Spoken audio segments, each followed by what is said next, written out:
Bagaimana cara terapi stem cell untuk penyakit kardiovaskular? Diberikan intravena.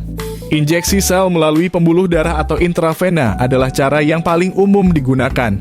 Metode ini minim invasif, artinya tidak memerlukan tindakan besar atau pembedahan dan bisa dilakukan dengan cepat sesuai kebutuhan.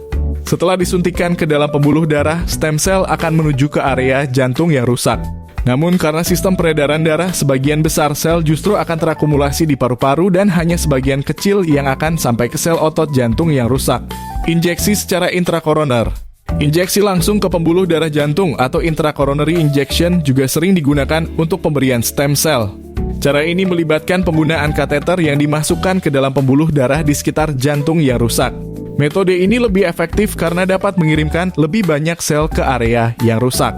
Namun setelah sel-sel tersebut sampai di pembuluh darah kecil atau kapiler, mereka seringkali terhalang oleh penyumbatan sehingga tidak bisa mencapai jaringan yang rusak. Selain itu, tekanan arteri yang tinggi dapat dengan mudah mengeluarkan sel-sel dari jantung. Namun dari beberapa penelitian, pemberian secara intrakoroner ini terbukti memiliki efek retensi stem cell jauh lebih tinggi dibandingkan secara intravena, yang mana merupakan hal baik. Injeksi secara intramiokard. Stem cell juga bisa disuntikan langsung ke jantung, baik dari sisi luar atau epikardial maupun dari dalam jantung atau endokardial. Cara ini lebih mudah dilakukan dan sudah banyak digunakan dalam penelitian uji coba klinis pada manusia.